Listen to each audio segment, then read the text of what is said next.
when we meet every month is issues and initiatives, right? So when we started, we had a couple of issues and initiatives. We had the gas-powered leaf blowers. We had some issues with the lights. And every month we talk about different things, but that's a given, that's the obvious one. The second thing that has been a pretty continuous theme since we started is increasing participation by the members and increasing communication across the membership. So we're gonna kill two birds with one stone here. So basically what we've done, and you have that, the handout that my wife has handed out, but basically we've created an online digital forum where people could report issues and initiatives, right? So that'll help with getting us more issues, right? I guess we want issues, maybe not too many issues, because then the village may be in bad shape if we have a lot of issues, but we need more than we have, right?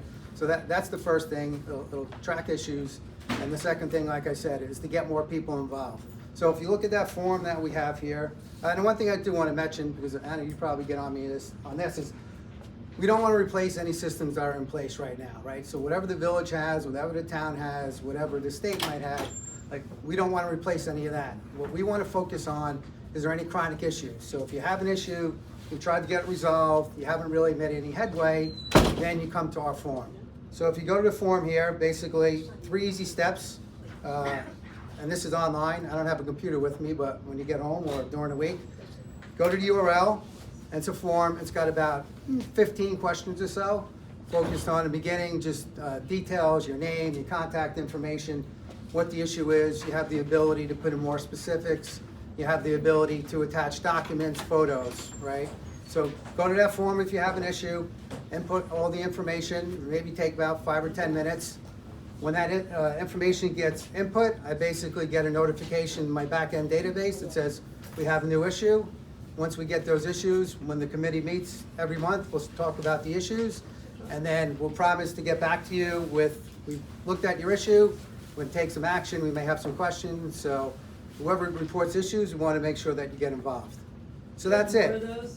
We didn't, some people didn't get those. We're still in the process. Oh. It's still being passed around. Did we hit everybody? Where's my? Chris went to. Oh, wow, so we ran out of copies. That's actually a good thing. Okay, we ran out, but we'll get some more copies. We'll pass them out.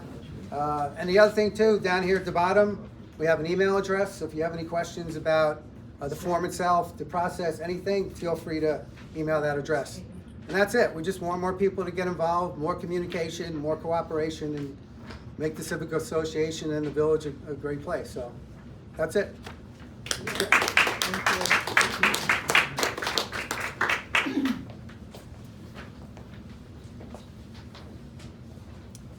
I don't think we have any more reports from the officers, do we? No? No? Okay. Well, wonderful. So let us get to our advertised program. Thank you. And I'm going to invite the president of the Three Village Civic Association, Peter St. Germain, come in. We have Ira Costell. I saw him somewhere. There he is. Please come to the front.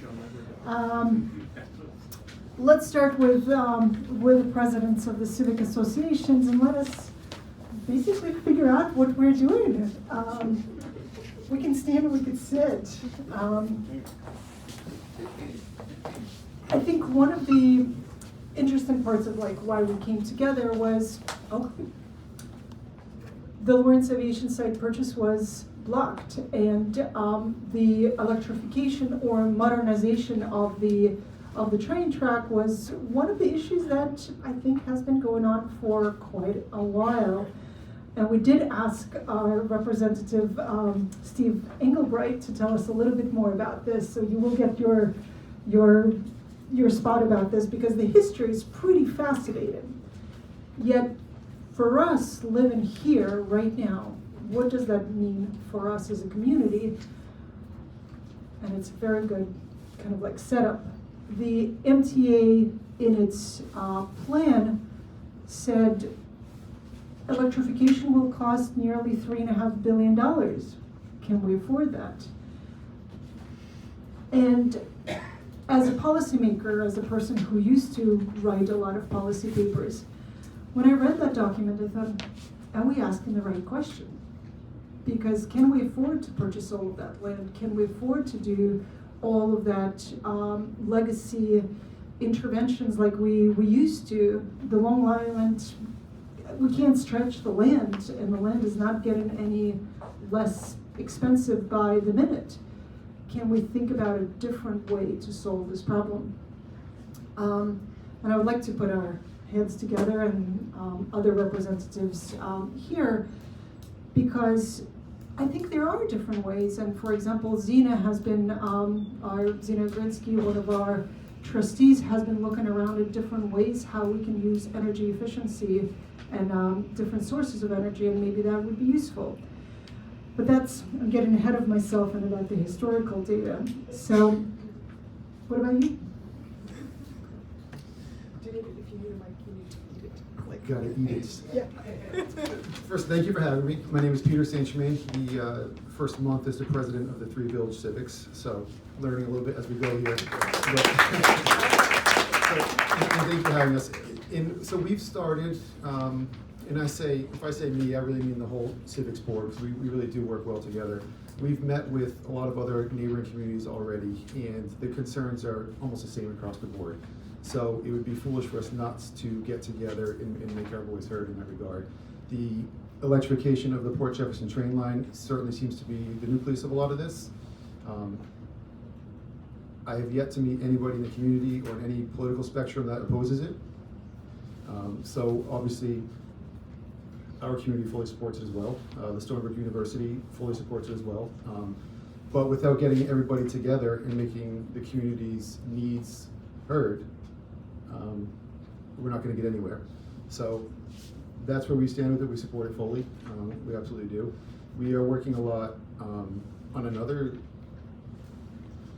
joint issue, is and one that's passionate for me, is the 25A corridor, really from St. James all the way to Port Jeff, and making that livable, multimodal, and retaining the historic nature of the area is very important. And I know these things have been on the table for decades, but so what? It doesn't mean we don't do anything about it. It means it's our time to do something. So let's go.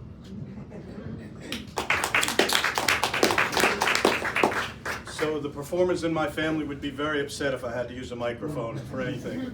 I'd catch a lot of hell. So be that as it may, if nobody can hear me, let me know. But I'm Ira Costello, if we haven't met before. I'm president of the Port Jefferson Station Terryville Civic Association.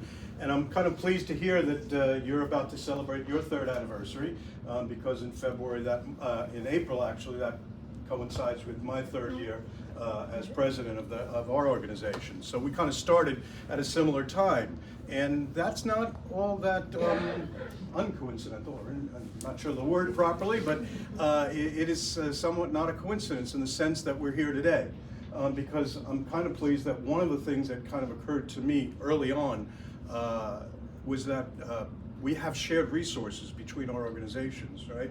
Between 3 Village, what impacts you impacts Port Jeff Village, what impacts Port Jeff Village impacts our village, our hamlet, and vice versa, right? And the signature issue that brought me to this place was to address a very large elephant in the room for a long time, which was the Staller redevelopment at Jefferson Plaza. I came many, many years ago. In fact, I was looking through some records, Steve, from 40 years ago when I was with the 3 Village Civic Association, having grown up there in the S section of Strathmore. 40 years ago, we were talking about all these issues of rapid overdevelopment and the inability to address the impacts. And we still have that concern today. So when Staller came on the scene, all of a sudden it exploded, because we've had density issues, right, in Brookhaven town, where you could build multifamily housing at a level of 10 units per acre. And all of a sudden, we were presented with a 50,000 square foot commercial area that had nearly 3 times that, or 27 units to the acre. This is something that was unheard of before this issue. And obviously, if you're driving from Port Jefferson to get to shopping or other activities, either to the south or even to the west, you've got to come through our hamlet. If you're going to go through to the east, you're going to go through the 3 Village area. We traverse our communities all the time. So we have shared interests, shared concerns, as Peter has indicated, and shared resources. You know, we have the beautiful harbor here, we have Setauket Harbor, and we have, you know, the potential of Lawrence Aviation.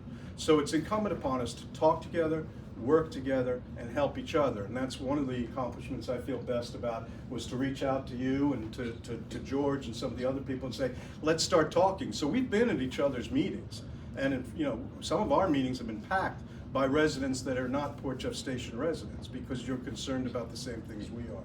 So I was, you know, Kathleen had a conversation, said, you know, tell us some of the things that you guys are dealing with up in our station.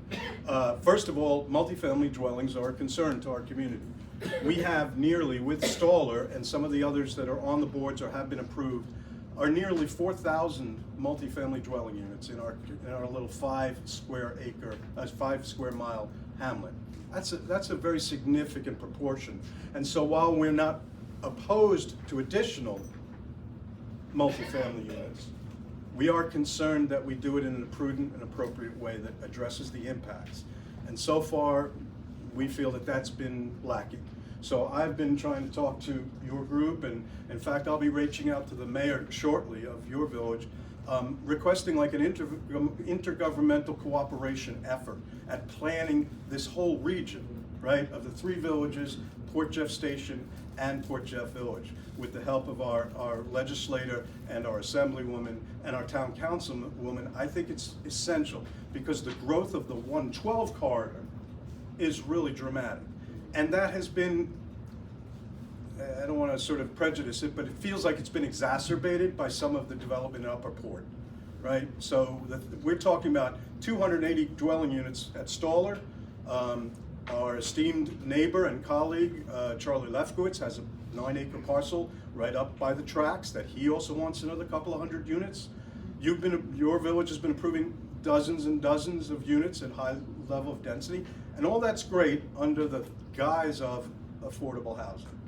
And that's another bugaboo that I've been frustrated by, and that is, what really is affordability? And we've been dealing with that issue, right? With units that are going for $2,000 and $3,000 and more a month. I know if I was displaced, I would be hard pressed to be able to afford to live in a community that I've been in since 1965. So, you know, I get frustrated that we're driving this engine for affordability reasons, because we're going to give 20% or 10% to affordable units, and is it really affordable?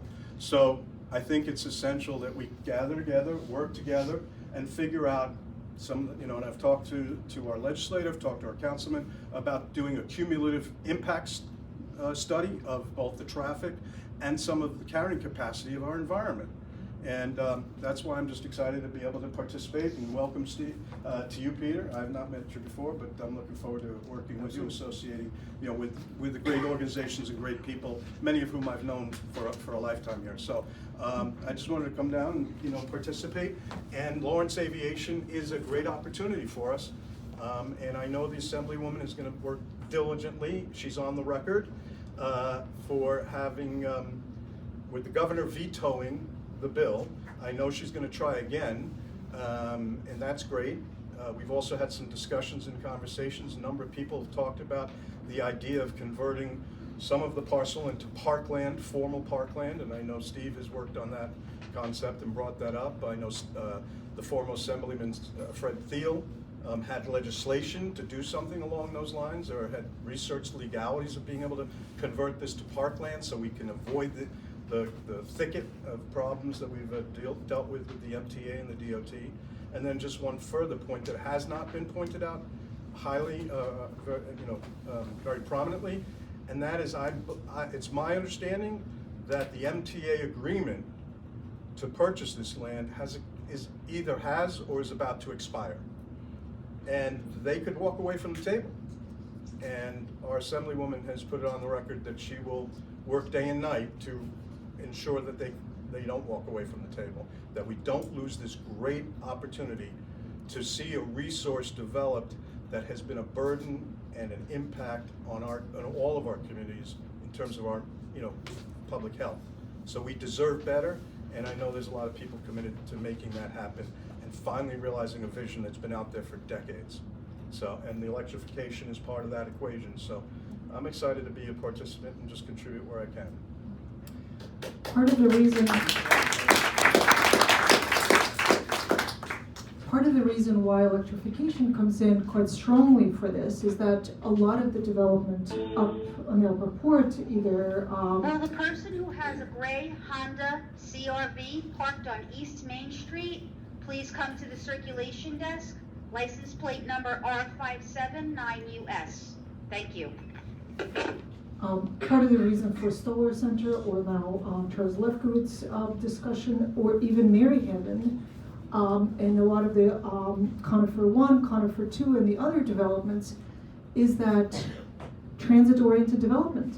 It's within a walking distance to the train.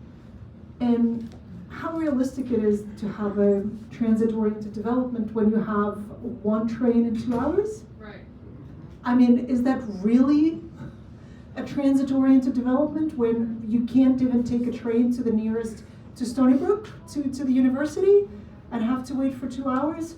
So that's one of the issues that I also have been bringing up with our elected officials.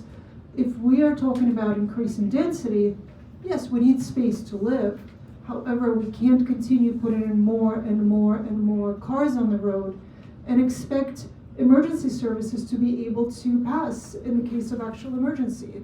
How many times the Route 112 or the 25A, it's shoulder to shoulder.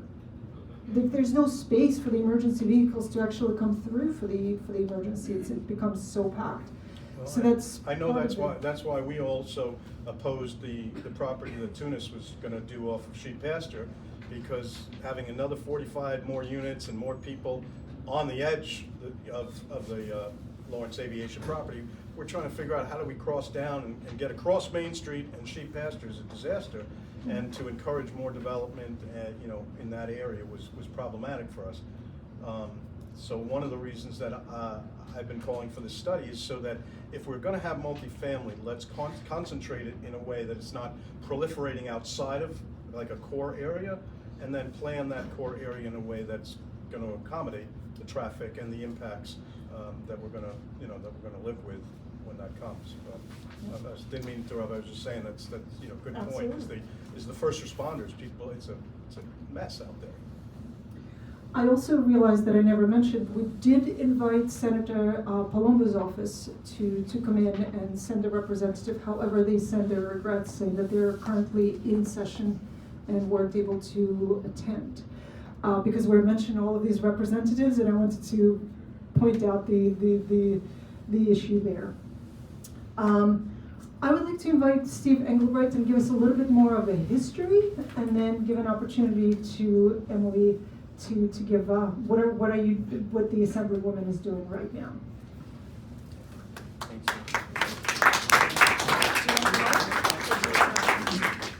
Yeah, can you hear me back there? Yeah. Okay. Pardon my back. Please. It's a long history, as Ira indicated. I'll try to give you the Reader's Digest version. It's still long.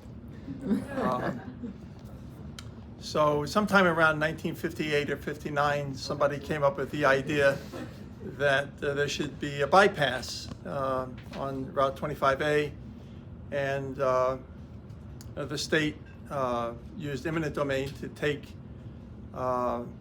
the roadbed for a bypass. That roadbed is today the Greenway Trail, but it didn't start out that way. It started out as the idea of the DOT was doing this in other places and thinking about it in other places, and in fact did it after the RCA property was acquired in the Rocky Point area. They cut off a piece of the RCA property to build the bypass around Rocky Point. The bypass here never was funded, and that whole area along the power lines that come out of the Port Jeff power plant and run south, straddling both sides of the power line in the 1950s, the town zoned for industrial and commercial, mostly industrial. I'm jumping around just a little bit here. Some of you remember Millie Steinberg, who was the first Democratic county legislator from the 5th District. The Southwest Sewer District had just been completed in the southwestern corner of the county. And the idea was, hey, we should expand this concept to other parts of the county. And Millie said, well, I'd like to see a sewer district like that up here. She lost her election over that. But in part because the Submergian sand pit, which is just opposite, it's on the western side of the power lines, just opposite the Lawrence Aviation property. It's a 192-acre property, largely mined out in the 1950s, and then abandoned, tax defaulted to the county, and was just sort of sitting there, and people said, well, what should we do with it? One idea was, let's make it into the new town landfill. Somebody else said, let's take all of the tailings from the smokestacks at the Port Jefferson plant and put those there. And they had other ideas, including the North Central Sewer District. That's the one Millie got in trouble with. Anyhow, I got elected in 1983, and the election of 83, came into office in 84. I started looking at maps. Here was this state-owned right-of-way that I kind of discovered on the maps. I didn't know about it. And I thought, I had seen what had happened, or was in the process of happening in Rocky Point, with the bypass there that killed the business district in Rocky Point. And I didn't think it was a great idea to kill the business district of already at that time, you may recall, Port Jefferson was struggling. Danfords hadn't been built yet. We had oil tanks on the harbor. The steel building was a wreck, and so forth. So to just allow that bypass to be built would lock in all of those deficiencies in the vitality of downtown Port. So I made up my mind to try to do something about it, and I found a civic leader, Herb Moniz. Is Herb here? Yeah. Oh, there he is. Herb, thank you. Herb came into my office and we brainstormed how to deal with the threat of a bypass and what to do more constructively. Herb had experience with greenways in other parts of the county and advised me to give some further thought to that, and we went that way. Fast forward, it's 1985. There's a battle for the presiding officer position of the Suffolk Legislature.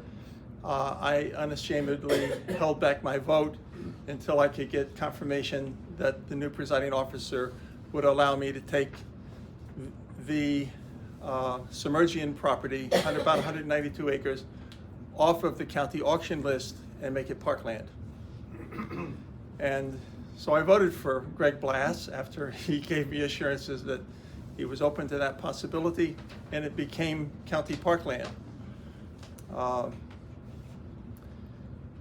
The next part of this large open area that was largely zoned, as I indicated, industrial, the next part of that, of course, was the Lawrence Aviation property. It was still winding down at that point. It hadn't tax defaulted yet. But Jerry Cohen, who was the head of the organization that ran the smelting operation for titanium that was there, they had been making parts for Grumman's airplanes. Titanium is very light metal. They were making sheet metal parts. After Grumman left, they started making golf clubs. and then they weren't able to make it at all, and they started tax defaulting year after year. After 3.5 years, the title goes to the county. And so the Greenway, by this time, I had secured $7.5 million to pave the Greenway from the Assembly. And the Greenway, of course, cuts through not only the submerging sand pit, which is now at this point county parkland, but it also cut through Lawrence Aviation, which had at this point just begun to move toward county ownership. The south portion of that property is heavily wooded. The north portion is where the smelting operation and a lot of contamination was located. That contamination, a lot of it was solvents that were used to clean the metal. The solvents were a pain in the neck to deal with, so let's just take it out back and dump it. And they created what became a major Superfund, a federal Superfund site. Liquids entering into the soil at that site moved to the nearest tidewater. Nearest tidewater, oh, right through downtown Port Jefferson. Right under Village Hall, Port Jefferson, and the stream behind, and into the harbor. So this is a real problem, and the ability to do something with the Lawrence Aviation property, it had tax defaulted to, during the Levy administration, had tax defaulted to the county at this point. But because it was a federal cleanup, the feds were investing. They wanted their money back. And so another dynamic was set up, which was to find a way to do the right thing with that property, which in my opinion and Herb's opinion was to make sure that the Greenway was not compromised, and to save the wooded portion, the southern part of that property, as ideally as preserved open space, and to repurpose and clean up the abandoned site with the buildings and all the contamination. So the feds put several tens of millions of dollars in, and they were looking to get the money back. How do you do that? Well, you sell the land that's cleaned up. Wait a minute. We don't want to sell the land. We want to keep the land. We want to keep it in the public domain. And in fact, part of the idea was to have the north line of the Long Island Railroad, in fact, instead of crossing the state highway at an at-grade crossing at the top of the hill here, would be to just relocate. In my fevered brain, I thought this was a no-brainer and it should be an easy thing to sell. It turned out to be anything but easy. Anyhow, we worked on it for a number of years. I worked on it both at the county and at the state level. At one point, we had Ken LaValle as the senior member of the delegation in the Senate, in the majority, and I was a senior member of the delegation in the Assembly. I was able to get the vice president of the Long Island Railroad at that time to come to Ken LaValle's office. This was about 8 years ago. It was an important meeting. We had their attention because we had their budget before us.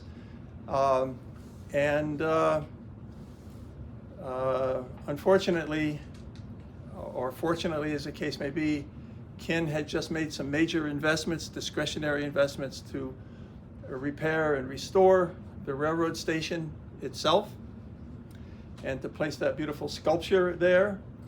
Both of those investments, he, I believe, that day thought would be abandoned. And although Kara Han was at the meeting, Ed Romaine was at the meeting as the supervisor, I was there, Steve Ferry Rosenfeld, as the councilman, was there. We were all there, and Ken said, "I don't think so." And we were devastated because we had the railroad sitting there ready to make the investment for the North Line for electrification. It was devastating.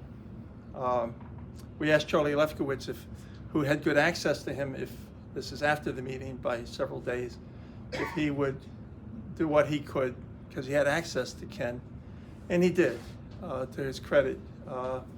Charlie gently nudged Ken to reconsider, and the next year there was a part of the state budget that included a money for a study to be done. But the moment had passed, and now we were back into the realm of uncertainty. At about that same time, the county was beginning to start to think about how to deal with its tax defaulted major properties that could be repurposed for revenue. Under the Suffolk County Tax Act, the county buys all of the unpaid taxes from each town in the county every year. Speaking of reimbursement, we had, by this time, fortunately, just about talked the feds out of demanding that the property be sold. And we had a higher public purpose, which was being articulated by the county planning department. They were setting up a land bank. The land bank would generate additional revenue. The argument to the feds was that additional revenue would eventually accrue to the federal government, and the payback would be in vitality. Let us make that vitality happen, was our argument at the county level and the state level. And they listened, to their credit. The feds did not insist on selling the property in order to recover their investment for the cleanup of the toxic solvents. Now it falls to the, sequentially, it falls to the county planning department to come up with a really good idea. And their idea was to lease a portion of the property. By the way, Supervisor Romaine had committed to cleaning up the buildings. He lived up to that even after he was no longer supervisor. He was the county executive. He followed through. It was true blue to his, that's a hard thing to say about a Republican. He was true to his word. He lived up to his word. He was honorable. And he, just this year, had those buildings removed and the site made ready for the next phase. The next phase, it came out of our planning department, was linked to the idea of the land bank, which was basically a not-for-profit organization that was set up to serve the county, set up by the county to accept properties that could be repurposed for development, appropriate and planned development. And so Sarah Lansdale, the county planner, has been hard at work on this for a number of years. Part of the idea was to set up a solar array on the property that would generate revenue. About 25 or 40 or so acres was to be cut up into more or less 5-acre industrial parcels to create a tax base. All of these were within the context of preserving the Greenway and preserving the wooded portion to the south of the Greenway. That plan was pretty much agreed to, except by the state agencies. The two state agencies, now I'll veer off of just telling you the narrative of what happened and tell you my interpretation. It's my interpretation that the Department of Transportation wanted to sabotage the Greenway. It's my interpretation that they were in de facto collusion with the department, the State Department called the MTA.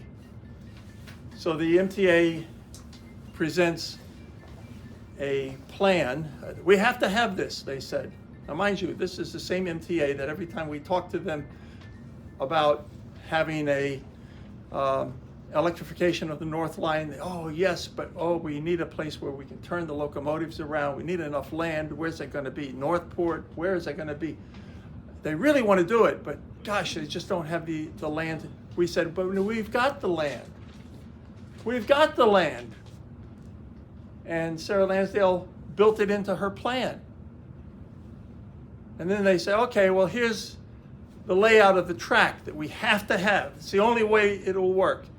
And they have a track that runs at 90 degrees to the main line that comes into Port Jefferson and goes south and crosses the Greenway. And then the DOT says, well, if you're going to have a track like that, we need you to commit at the county level to build a bridge over it. You can see why I think they're conspiring. I'll give you another reason why. 8 years ago, in the same year that the Climate Leadership and Community Protection Act, the main climate law of the state, there's my bill, the main law was signed with Al Gore and Andrew Cuomo at NYU in central Manhattan. We had a bill signing ceremony. That year, they bought 56 locomotives that are diesels. The diesel locomotives have 50-year lifespans. In the same year that we determined that climate pollution from combustion, such as diesels, had to go. So they've been disingenuous at the MTA for a long time. Why? They have other priorities. This costs money. They would actually have to spend money. And we're considered an outlier. We're not a priority. I think that's the answer why. And so you got each of these two agencies doing this. Oh, we can't do it because of the MTA, we can't do it because of the DOT. And then the two of them say, well, you've got to build a bridge and pay for it at the county level. Really?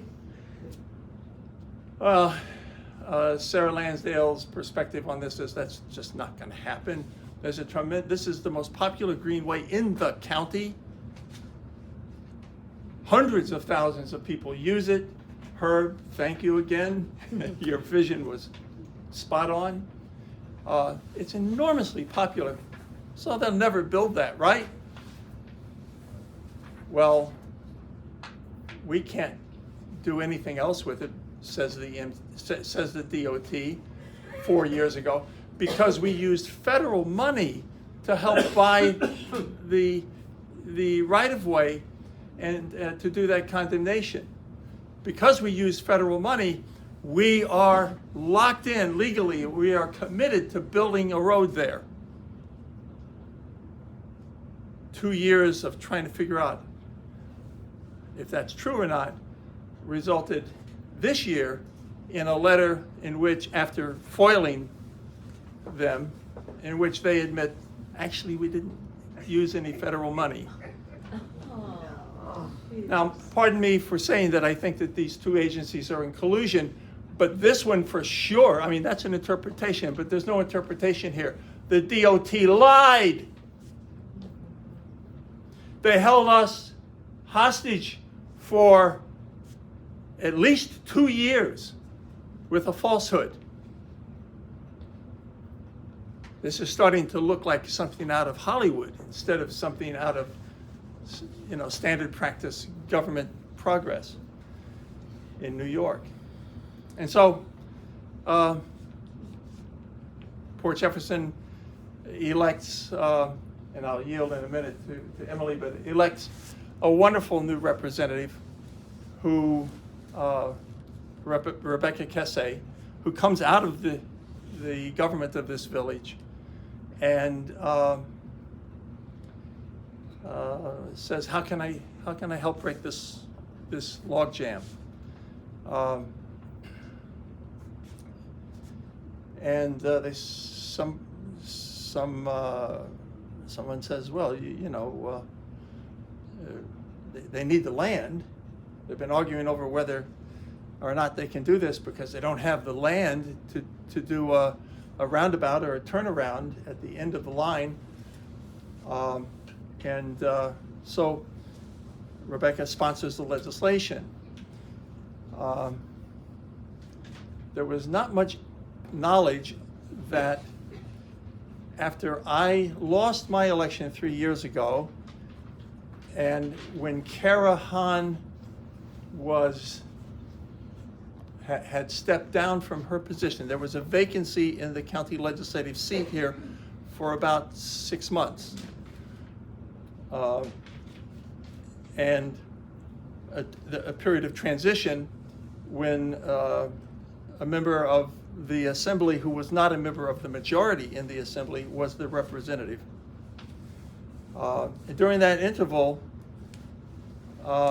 Steve Ballone, I'm not sure why, but Steve Ballone asked Sarah Anker to sponsor legislation that committed the county to building the bridge. Sarah sponsored it. It went through, hardly anybody noticed. I don't think it was reported. I didn't know about it until about 6 weeks ago. But there's the language in the legislation that passed during that interesting interval, and it says that the county is committed in perpetuity.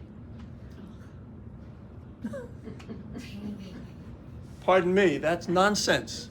No legislature may bind future legislatures. It's just not possible legally. There it is, perpetuity, a commitment to have the county as a prerequisite. Oh, yay. And here's Rebecca doing her best to try to get the MTA the land. And Emily will describe more about that, but she did it. She got the legislation passed, and last week the governor vetoed it. What? Why would the governor do that?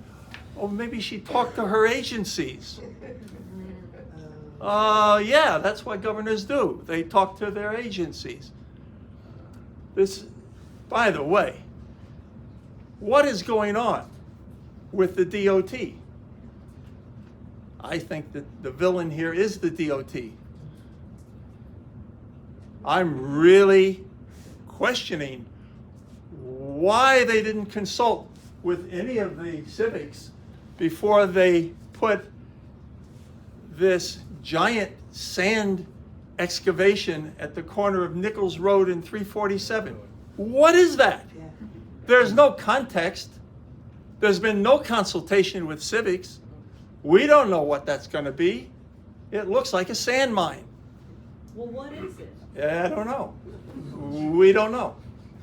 This is part of a cloverleaf, or is it a reverse cloverleaf, like the intersection of 347, excuse me, of Nichols Road and Route 25? That's a reverse cloverleaf.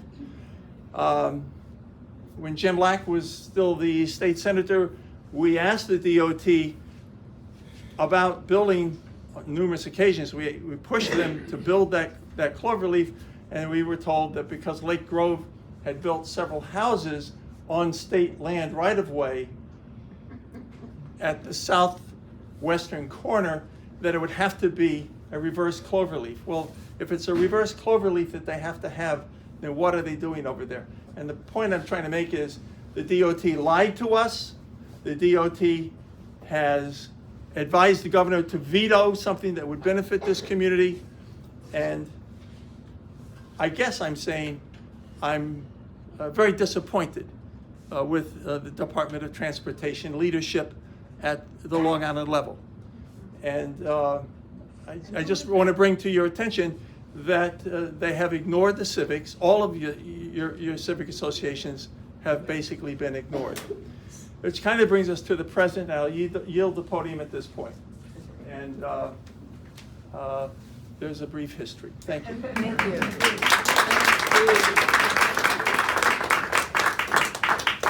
All right. Hello, everybody. Hope you can hear me okay. Sorry, I'll try to hover so I'm not out of view of anyone. I'll try to be kind so you don't have to follow me too much.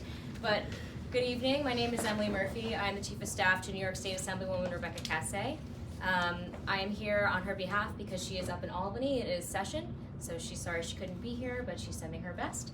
And just to give a little information, first of all, I just want to thank the Civic for having us here tonight, and to the other civics for being present. Thank you both.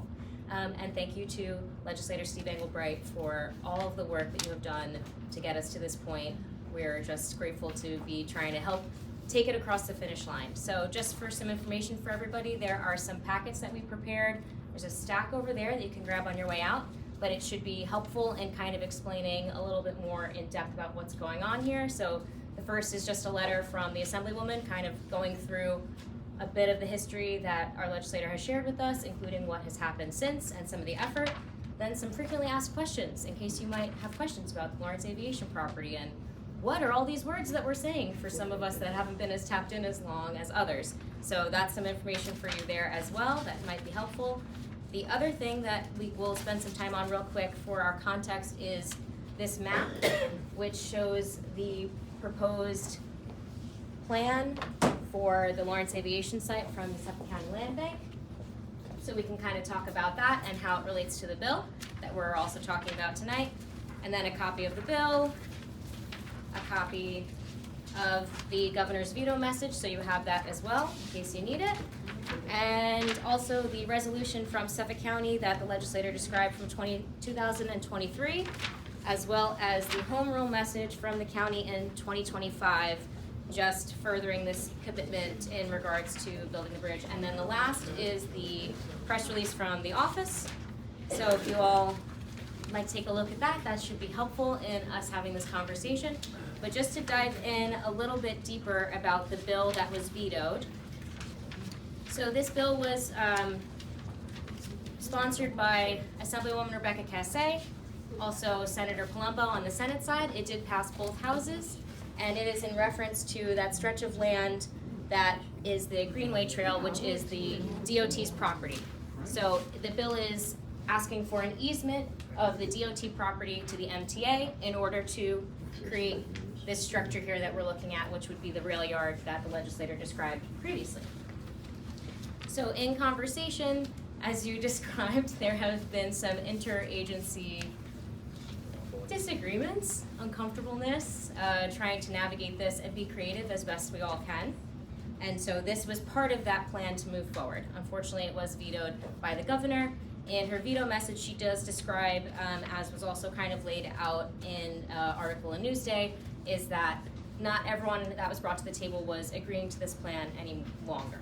So that's what gives the governor the moment to say, if the localities are not on board right now with how things are laid out in this legislation, then she wasn't going to sign it without the localities all being on the same page, without the agencies agreeing to everything in order for us to move forward. So all this to say, we got very close this year. The Assemblywoman was all over the place the last day of session. It was the very last bill, in fact, to be passed in both houses. For anyone, the anxiety was high. So we were excited that it got that far. Doesn't mean that we stop here. It's clear that one of the pieces that is really important to this puzzle is the protection of the Greenway Trail that we all love and utilize, and shout out to the Friends of the Greenway Trail and the Three Village Community Trust and everyone who has helped steward that property has been tremendous. So in order for us to have that conversation, the Assemblywoman is going to be meeting with the DOT, both Albany representatives as well as Regional Director Rich Cousin, and that meeting is going to be on the 15th. To have this conversation of, let's have this discussion of how we get the Greenway Trail land off of being ever potentially made into a vehicular bypass. Because this seems to be one of the sticking points here that's stopping us from moving forward. So let's get it off the table. So one of the asks will be to have your community support when we get to that phase. We'll keep the civics involved in that conversation, and hopefully we're trying to find a location right now, but our office is looking to gather all community stakeholders to say, here's where we are, where do we go from here, here's what we learned from the DOT this week, how do we move forward? So we will keep you all in the loop about that, just for us to move in the right direction together, because I think we all would love to see electrification sooner rather than later, even though it has been discussed for decades now. So thank you to everyone for continuing the fight and for all that you have done. We're so grateful. And if you have any other further questions that aren't answered in this packet or in this conversation tonight, please do not hesitate to reach out. Okay? Certainly, I would dare say that, first of all, MTA and DOT, have come kicking and screaming into this process. It's been a long journey. I dare say there's going to be some opposition to this concept. And I'm wondering, aside, obviously we're all going to gather together and be one strong voice, because we all share that resource, like you say. I want to give a shout out to our end, my compatriot in Port Jeff Station, Charlie McAteer, has been a really big figure in Friends of the Greenway and deserves a lot of recognition and accolades, as well as Herb and many others. So it is a shared resource. But a couple of things. Do you see, I know you can't speak for the Assemblywoman, but do you imagine that there's a dual track, and pardon the pun, a dual track here where because I don't know that Parkland issue is going to carry the day. Is there a way we can resurrect this approach with the DOT and MTA bargaining off the, buying the property for $10?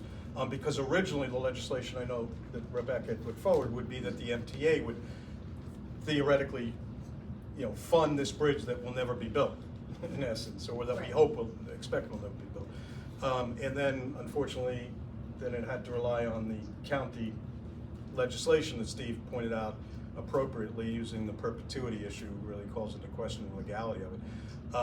Is there a way we can thread that needle, find a new way to make this happen? And so that if it comes to that, we can pursue that as another parallel track, because maybe I think the Parkland's a great idea, and we're all behind it, I know from our community.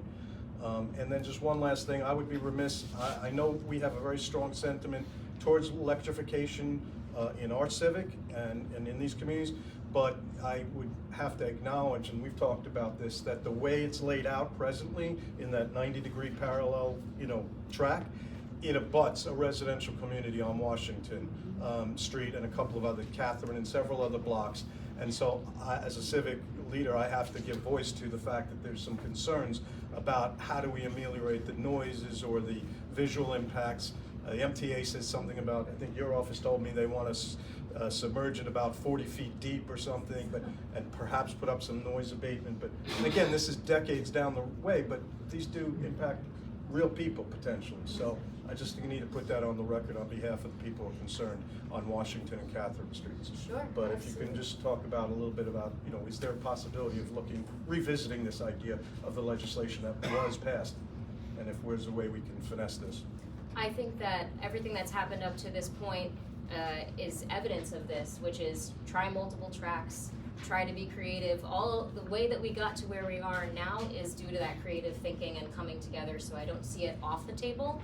I think we'll have to see how session starts, and what the conversation is on Thursday I think will be very telling for us to know how that reception is, and then we will come together as a community, and definitely we'll have community involvement throughout the whole way, because as you rightly point out, there's communities all around this property, and it's important that they have say. I mean, the governor did point out in her message essentially the fact that the current county executive rejected that old legislation that was pinned to this, and so his opposition really kind of helped give her rationale for rejecting and not signing it. So if there's a way to replace that in some way and work this commitment out, or find a different funding mechanism, again, maybe there's a way to finesse this. But sure. I will also just say quick that I'm very grateful to the governor's team in particular. They helped every step of the way. She was very amenable to this process and helpful. I know that our local representative was just on the front lines the whole time, so I just want to say that she sounds like it's in her her wishes to move forward on this as well and find that track forward. So she's been a positive partner in that. I just want to make sure that that's clear, despite the veto message, which I think when you all see, you can see where she lays on this. So, sorry, you were going to say something. So let me just make the observation that Don't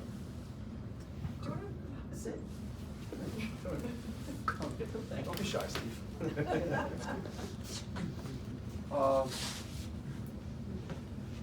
First, I just want to salute Rebecca for having the heart to enter into this this issue so bravely and fight for this community in the way that she did. It's very heartening. So please give her my expression of appreciation. Thank you. What you can you hold up that map again? Sure. You don't have to see the details from here. Almost everything on that map is publicly owned. The Greenway is public. The land to the west of the Greenway is the 192-acre former Submergian sand pit, now county parkland. The land to the north is the Lawrence Aviation property, which tax defaulted to the county, and the county owns that as well. So there is no reason why you can't find, as Ira has rightly suggested, a way to maybe do a lead toward, instead of a perfectly straight line through the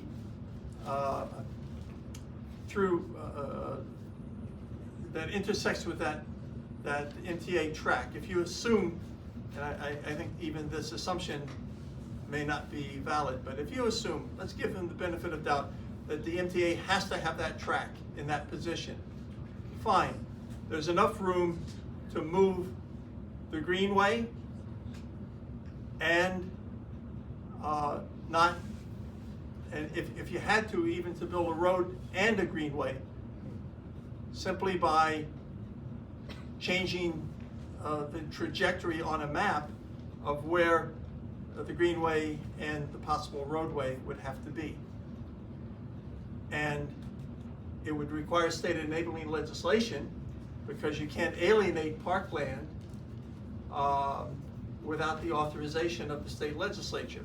But because all of the land on both sides gives you planning room to do this, there shouldn't have to be a bridge. And yes, the county executive, our current county executive, did say he would support the transfer of this Greenway to the county to become part of the county park system. And so I think it would be very useful if our civic associations would weigh in on that. And my hope is that you would support that concept and support the county executive's idea. Would we need to submit a formal request to your office to make that happen, or what's the process? You have letterheads. Use your letterheads and say, it is our understanding that the county legislator and the county executive are both in support of the concept of maintaining the Greenway, and we would favor the rest of the language you can figure out. We would favor this. So Just say it on your letterhead and go on the record. It would be very helpful. I think it would send a signal to the county executive that you understand what he did and the courage it took for him to do that, and the principal position that he took, I think, is admirable, and some feedback from the civics would probably be very constructive. So to sort of amplify what Steve's saying, I would suggest that we jointly create a letter, for all of our signatures, towards something of that nature. I had a couple of informal conversations with Sarah Lansdale about this issue and the orientation of the tracks, and she's aware of it, and she said nothing is, set in stone specifically. To dovetail what you're saying, I did raise the idea that, in the first quarter of this year or so, that we have a community forum to have this kind of dialogue, specifically to, with the heads of the organizations, with our elected officials, to sit down and sort of, go over on the boards and say, how can we, maneuver the pieces around the chessboard in a way that's beneficial to us also. I think, I'd basically like to piggyback on that and say we should get on board with something like that. Let me add just a couple of other perspectives here. That, thank you, by the way. I hope that you guys do that. I will do it tomorrow. Thank you. It might take us a little bit longer than Thank you tomorrow. to each. No, we want to see that happen. I anticipate that the DOT, they like to make roads straight and fast. So if you say, actually, you want to keep the track the way it is. By the way, the track just barely goes across, maybe a couple of car lengths, crosses the Greenway. So you could just, using the public land, you could redraw the route. It would have a gentle curve to it. They're going to come back and say, oh, that's not good engineering. We've got to make it straight. So I anticipate that and be aware that that's where they're likely to come down. The second thing the DOT is going to say is, we really think that the possibility of building the bypass really has to be done because sea level is rising and other parts of Route 25A are going to be flooded in the future, and this is up on high ground, and we don't want to forego the possibility that we're going to have to abandon, they won't say this, but not use 25A or rely upon it so much. That, I just want to point out, if by extension, that argument, if they put it forward, should cause the Port Jefferson Civic to be really annoyed, because Drowned Meadow, the entirety of downtown Port Jefferson, if they abandon the state highway, we're not just talking about bypassing the businesses in downtown Port, we're talking about abandoning downtown Port to the sea. That's just completely outrageous. So I've heard echoes of this, as you may hear it when you meet with them on Thursday. My hope is that you just don't tolerate that nonsense, because that is Right off the whole level. complete balderdash. Yeah. Right, the letter should include that argument. And any argument that 25A will be abandoned due to high water table, whatever, let's just cut it off at the chase. The letter should mention that, argument. Look, we're gonna have to deal with rising sea level. That doesn't mean we're abandoning our communities. It means that we're gonna have to deal with it. The Civic has been a forum for that. We'll return to that again and again, I'm sure, because it's a complex issue.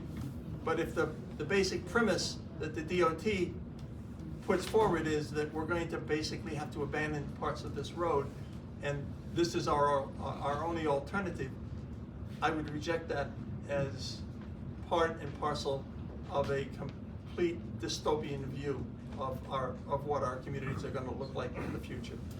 I just want to kind of piggyback on what Steve was saying. Earlier this week, I was reading the 2020 feasibility study for the Port Jefferson line, and what's really struck me is in 2019, 18, somewhere around there, there was a very big brouhaha in New York City about the repair and rehabilitation of the L train, with a tunnel going under the river. And the MTA put together a plan that they have to demolish. There was like a particular bench that they had to get out of the tunnel. The tunnel had to be closed for 3 years, and there would be no L line to the Williamsburg. And they had a budget just under $1 billion to make it all happen. And at that time, Governor Cuomo said, I'm just not approving that plan. This is just outrageous. You can't just do that. figure out an option. And the MTA had a pretty big publicity campaign saying, no, this is the only way forward. If we're not going to do that, the property prices in Williamsburg is going to go down because you're not going to have a functional airline, on and on and on. The governor at that time commissioned an engineering assessment that didn't look at what has to happen. The question was, how can we restore the L line in a way that enables us to continue using the tunnel? And the solution was run a whole bunch of cables along the sides, protect them without demolishing anything, just abandon the proper structure, the prior structure, and run a parallel cables. The work was done in, don't quote me on that, I think 18 months. So it came in under the timeline and under the budget. So this is what I'm hearing from here, from the stories that, from the experience with Emily. I think we're getting into the place where, and I'll use the technical language of path dependency, where the MTA sets up or the DOT sets up, this is the path that we're gonna take, and a step to the left or to the right is a complete abandonment. We can't do that. And this is where our role, I think, as a community to say, well, have you evaluated another option? Because the 2020 feasibility study looks at it and it points out fatal flaws. That's the exact language that they put in for their $3.5 billion evaluation of electrification of the Port Jefferson line. And this is where I'm really encouraged by the language in the governor's veto, that it doesn't look at the electrification, it looks at modernization, which kind of like allows us to abandon that very narrow and very specific language to figure out what other alternatives can we use to get a better service. Let's open it up to questions. We have this wonderful panel of people who might be able to get through. Please. See, Yeah, does Bob. every electric line on Long Island have a turnaround? No, Why do we need it here? that's a very good question. All right. Good Next question. It seems to be part of a pattern, and the pattern, I won't glaze your eyes over this evening. There are other examples of things that appear to be obstruction, barriers to having to proceed and having to spend money out here. They just put new prerequisites in place whenever they can, even if they are based on falsehoods, such as the use of federal money requires us to do this kind of nonsense, when there was no federal money. Any other questions? So we have Molly and then Kathleen. Isn't it true that in a lot of cities in the United States, there's an engine being pulled at the end? They can just, Sure. they can find a way to just make it happen in the other direction. I don't know. You're being logical. Yeah.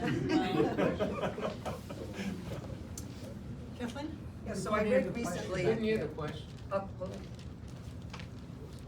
I read recently that Westchester got a hybrid, these brand new trains, diesel, half electric, and everybody's celebrating that. How did they do it? What kind of community activism, what were their legislators doing? I mean, they got that. They got all those new trains. So how do we do that? Is there a roadmap? Is there, Steve, do you happen to know about I how they? don't know specifically. I do know what the politics are over there. They have a Democratic senator and a Democratic assembly member. They're both very effective. They're both quite senior. And they have a community that they're in touch with, who supports. So I can only speculate that it has to do with a consensus being built on a convergence of political muscle. So, hold on, For me? No? Steve, you mentioned, I think you mentioned that they might decide to build a bypass together with the Greenway that we have. Is that could the two be built together or not? If you look on the map again, it's almost all public land. So if you're a planner, you can take your crayon out and draw different versions of this. You're not confined to the right of way that was determined in 1959. You can reroute it, you can put gentle curves in it, and yes, you could have a greenway parallel to the bypass. I think the threshold question is, should we have the bypass? And my own perspective on that, I think, is pretty clear. I think that it is possible to do it, but that doesn't mean that it's a good idea. One. Is anybody looking for turntables? Yes, that's been talked about. Yeah. Turn it around, turntable. Turntable? Yeah, a turntable. Sure. Roundhouses. Roundhouse. There are other designs, even right now. I mean, we have a locomotive at each end. They're diesels, but we have a locomotive at each end of a given train. So if there's a will, there's a way. The question is, do these state agencies, are they sincere? Are they truthful? Are they honorable? You've heard some of my perspective of the history here. I think it depends upon what moment in that long history you look at. In some cases, the answer is yes. In other cases, perhaps not. Yeah, I just want to say. Oh, I'm so sorry. I promised the thing here. I do. And then you.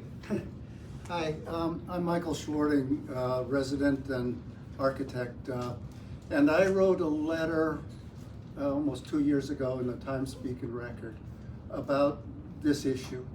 And I asked the question in the letter that the village has for more than a decade talked about the problem of 112 being slowed down when the train crosses.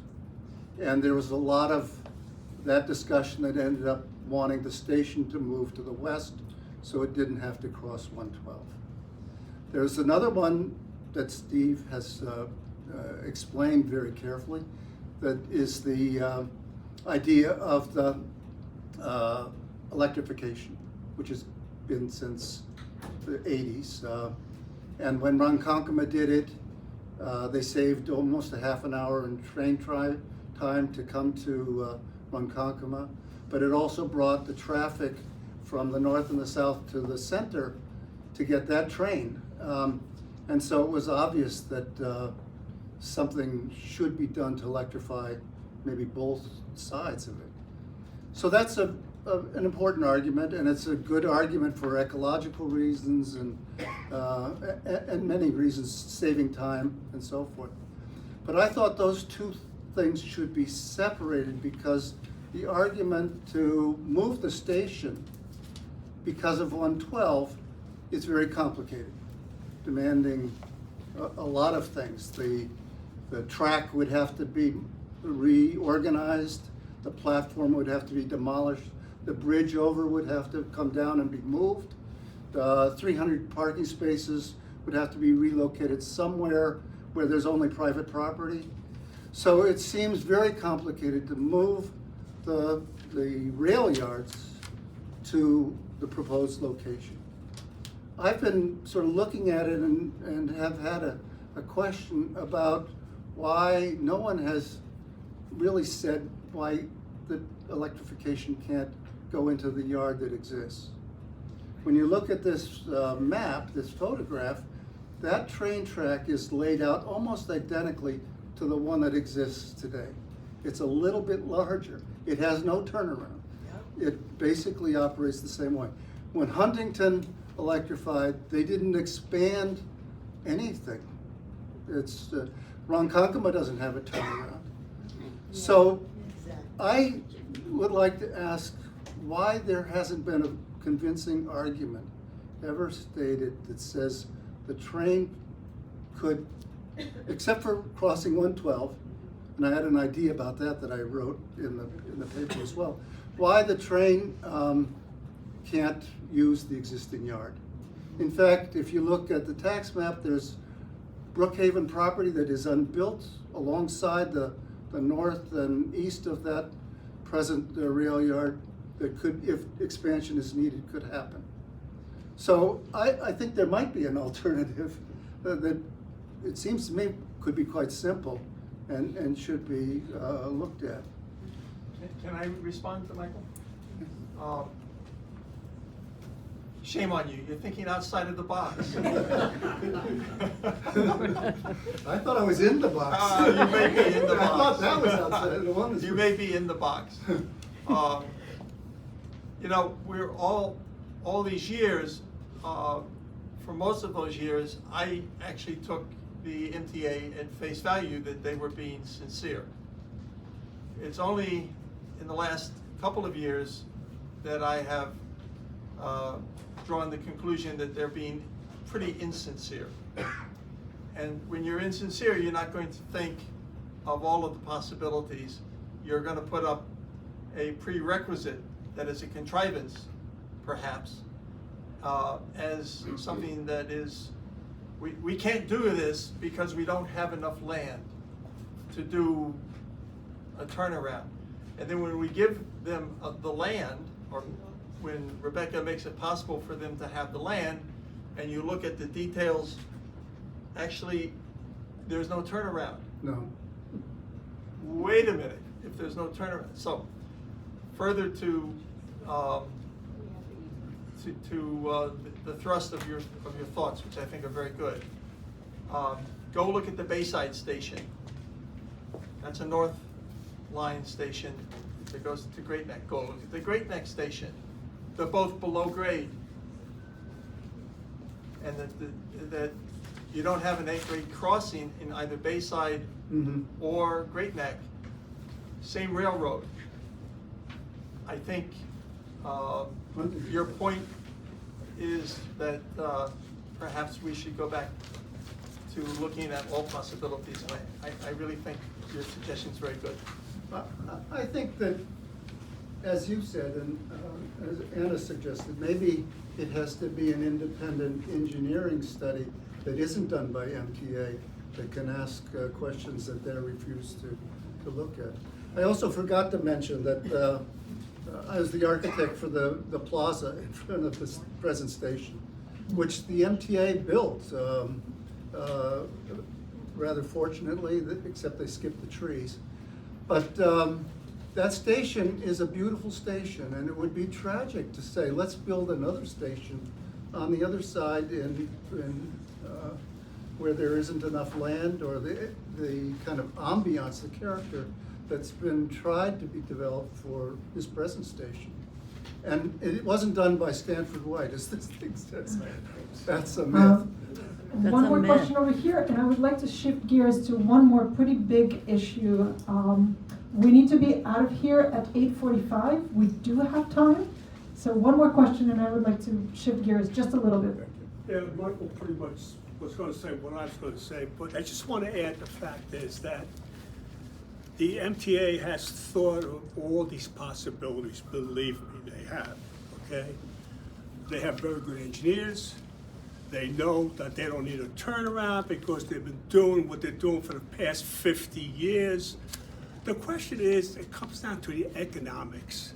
Do we have the population to supply with the using of electrification of a railroad? So there are problems with the North Shore. I'm going to talk about the North Shore because trains can only go so fast regardless if they're electric or not electric on the North Shore.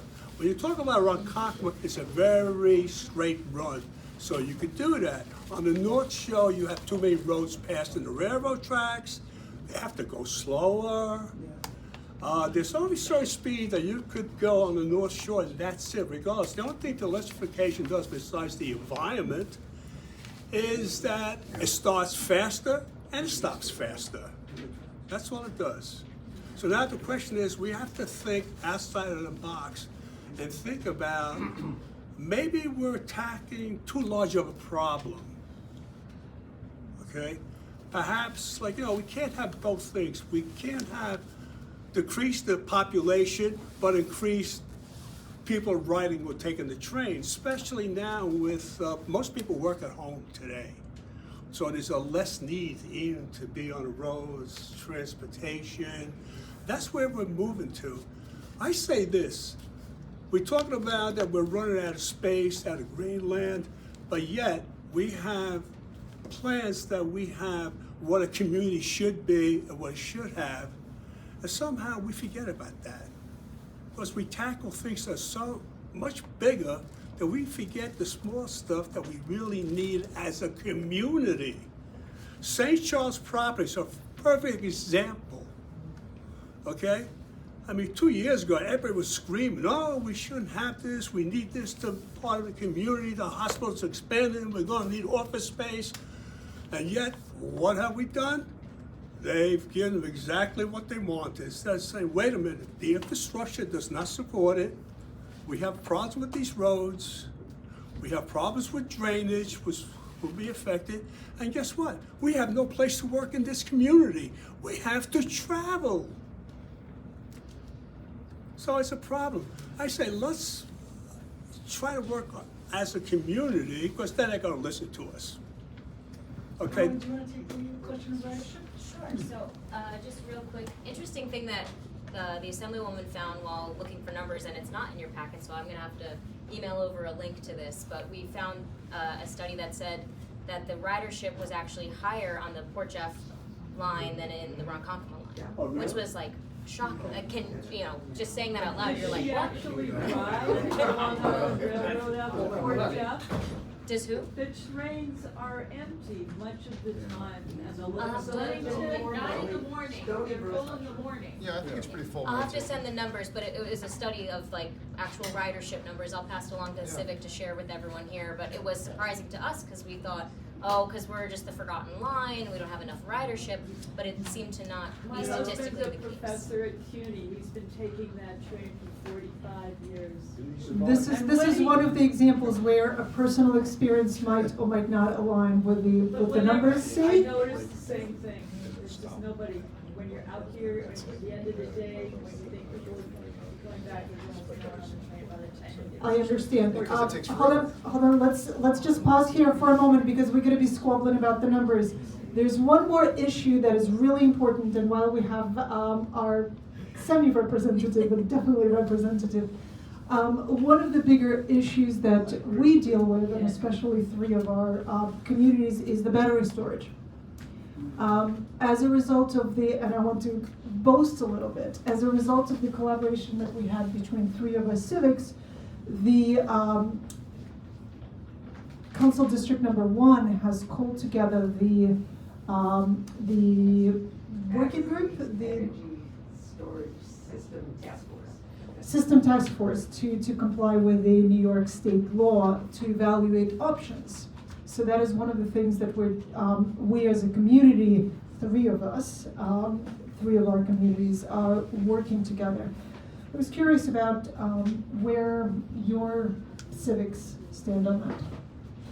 Well, it's a work in progress, right? We really don't have enough information, and that's why it's beneficial that our councilman has, tried to take the lead on setting up a process where we can kind of explore this further.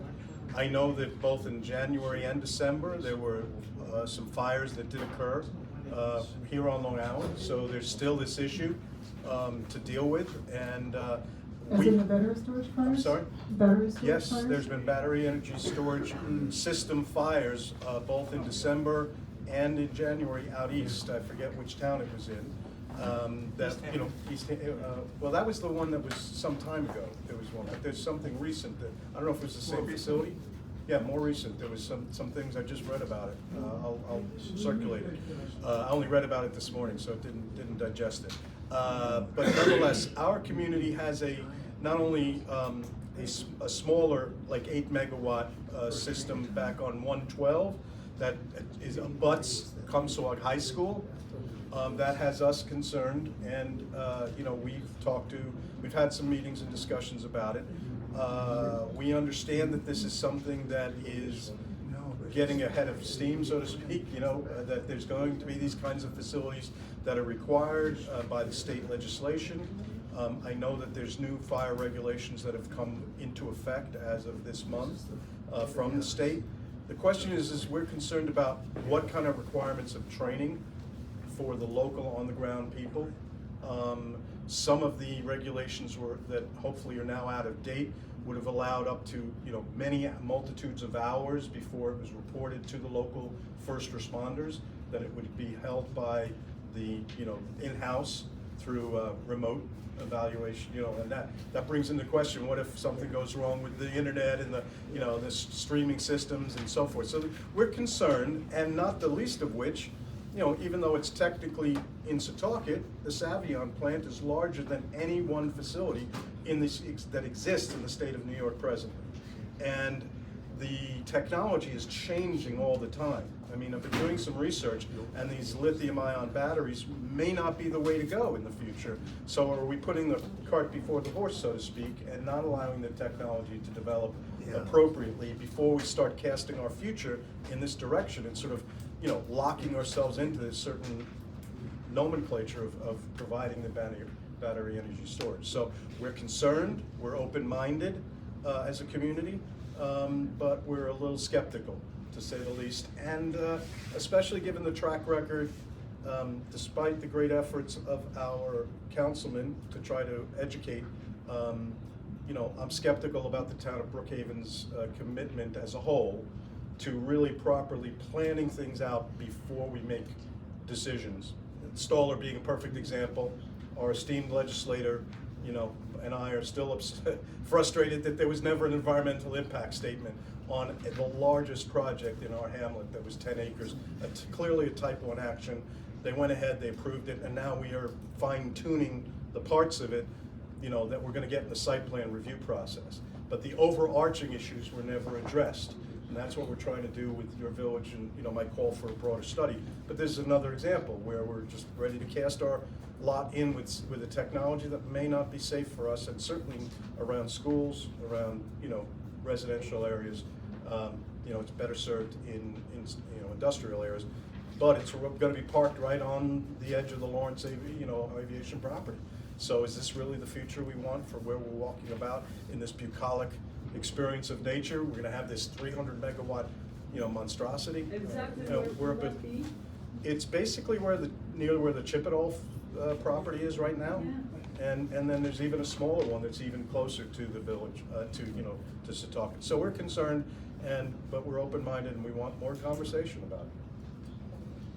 So the state has climate goals that it needs to reach, and I think those provide good direction for the industry, and this battery storage was, you know, clearly communicated years ago what the state wants to do, and I think some communication faltered with communities. And I'm not on the Battery Storage Commission. I personally think that the perceived risk is worse than the real risk, but also I don't blame anybody that doesn't want the biggest one in New York built in their backyard. We don't want to be a guinea pig for that. So I think there's something to be said for that. So I think if they could figure out not the fire suppression, but improve on the fire safety of the whole aspect, I think it'll squash a lot of this. But the community has shown up to our civics not excited about the prospect of having this built in their backyard. I wonder if between you and is there anything that the county and or state can do to improve the safety regulations? Or other things to help us with that? I think that it is certainly possible at the state level. The state has already taken a position and worked very diligently as this is something they've seen coming and see a need for. So there are state regulations. The county can't preempt the state.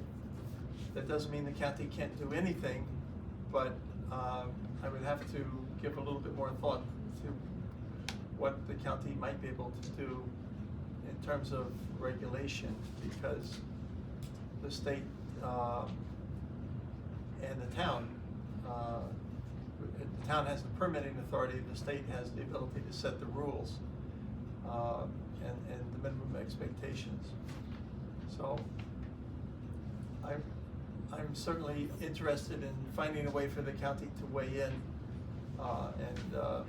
Emily, next time I see your boss, I want to talk with her about this. Yeah, absolutely. Let me just make an observation. I mentioned earlier that there was this large area on both sides of the power lines that had been zoned industrial. Over the years, all these crazy ideas, North Central Sewer District, town landfill, and so forth, have been proposed for this basic area. We dodged those bullets, but individuals did go to the town, different, not the current town board, but the same town, and they were beginning to say, well, maybe it shouldn't all be industrial. And so there are now residences that are built in, as Ira indicated. There are now communities that make a sort of a checkerboard out of what was once a unified industrial zone, is a mixture now. And the people who live there have their life savings invested. That's their homes, and we need to respect them. And it's no longer this blank canvas of excessive amount of elbow room.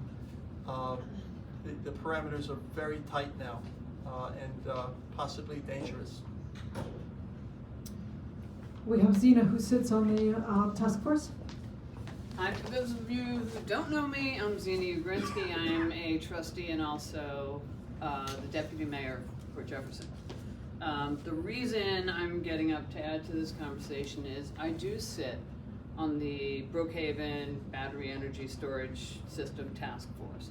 What I want to do very quickly is just cover what is it and what is it not, okay? So, New York State has just recently released a new set of requirements in terms of distance, in terms of safety regs, etc., that are based on New York City's evolving standards, which have been described as some of the most stringent in the country because of how densely populated Manhattan is. What the task force has been asked to do is compare the New York State regulation with Brookhaven's existing regulation and some other regulations that have been published by Southold just released one. And our charter has been to evaluate this from every possible aspect. So, who sits on that task force? Well, Jonathan and Abigail are there every time. We have all three school superintendents. So, Comsawag, Three Village, Port Jeff. I might be missing one, but I think those are the three. And we've got representation from the various fire departments. We have the safety expert. You may or may not have seen when Brookhaven did their presentation, that gentleman on the stage from the safety organization, or from the, I guess they're hoping to evolve into sort of an oversight agency, right? But let's see, we've got a couple of scientists from Stony Brook from the Advanced Energy Center, and we've got myself as another public elected official, and I also have 30 years in energy. So So that's what it is. What is it not? What we are not doing is evaluating other types of potential battery energy storage. Now, already on the lithium side, you're getting it striated into a couple of different types. And part of what we're trying to assess is what kind of cross-training is necessary across various fire departments. So if I have one type in my backyard, but I'm called to a fire in my neighboring hamlet, then I need to be able to understand how to fight that one as well. So those are the sorts of recommendations that we're first doing inquiries about and then making recommendations on. We are, I would say, pretty close to wrapping up finally. We've been, you know, and let me just stop, and Abigail, do you have anything you want to add? Have I missed anything? No, I think you're good, but I know that right now we are close to wrapping up. We have a, we have a Stony Brook University professor looking into the new technology. So not a lot of data is available about the toxic chemicals that are released once a fire happens on one of these, I guess, the cells. We have a SPU professor looking into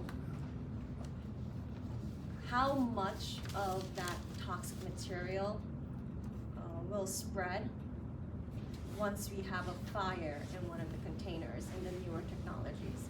A lot of the articles that are published, especially about Moss Landing, a lot of the articles say there was no toxic chemical pollution in the area, but upon further research, we actually found that there were a lot of heavy metals along the vicinity of like hundreds of miles that were dropped onto the surrounding area. So we have a professor looking into it.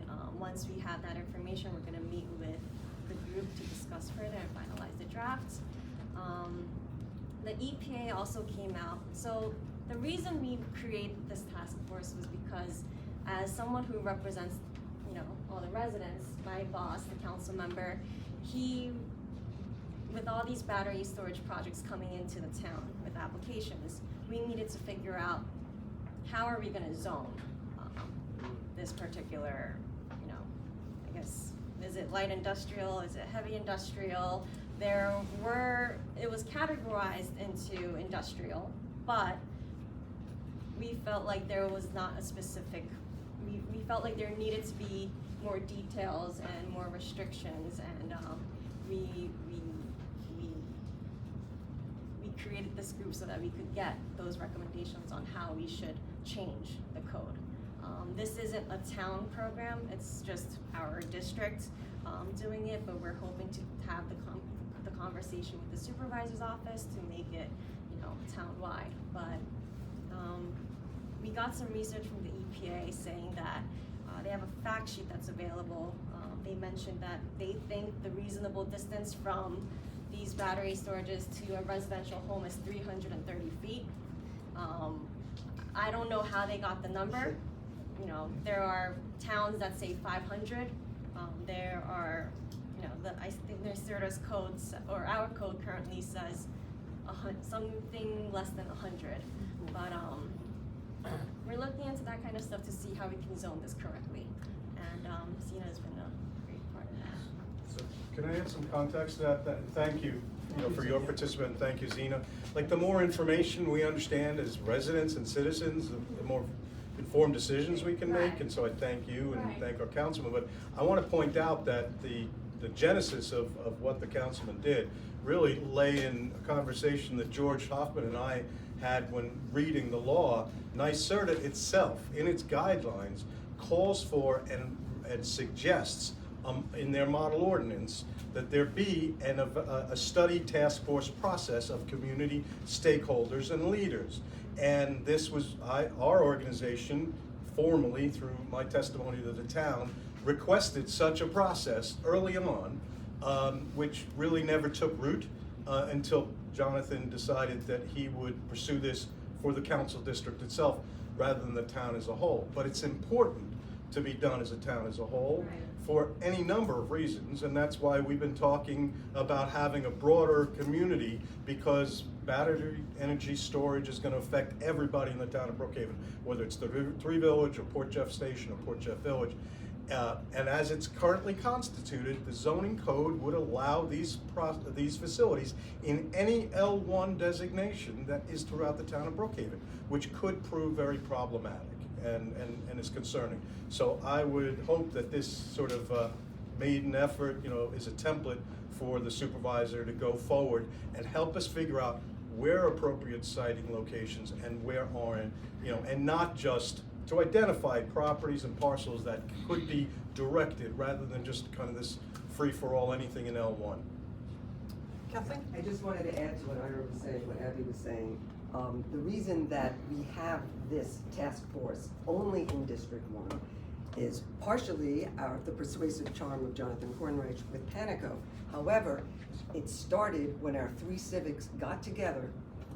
Herb, who was just here, got us a meeting with Panico. There was about 12 of us who went to that meeting and brought it up. He was lukewarm to the idea, but we came back with a petition. Our civics got together and we got there was 3 of our superintendents joined. All the superintendents actually joined our petition, as well as about a total of 14 civics in Brookhaven. The supervisor decided he didn't want to have the task force, but Jonathan did persuade him to have it in our district. And I hope what you're saying, Ira, too, is that it becomes a template for all the other districts in Brookhaven to have them, because it's essential that we have them. And one of the points we made in our petition to the supervisor was, does the town really want to take responsibility for the fire, if there's a fire in one of these facilities, if we haven't had what the state recommends as a task force to properly site these locations? So I thought that was persuasive, but it was only persuasive for one district. But we started with that, but I do think it can be duplicated.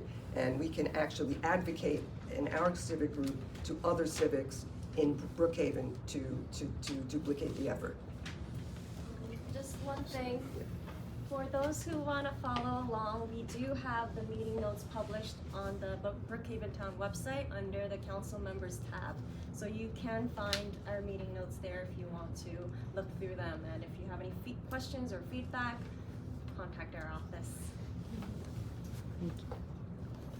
I'm looking at the time, and I want to allow for some time for us to mingle, to ask individual questions to each of our representatives, because it's oftentimes ends up being a really productive part. So we do need to be out of here at 8:45. One of the guards will come here and will start ushering us out. But until then, please do mingle around. Our next meeting is scheduled for February 9th. We are meeting every second Monday of the month this year. So please do come, and our elections are in April.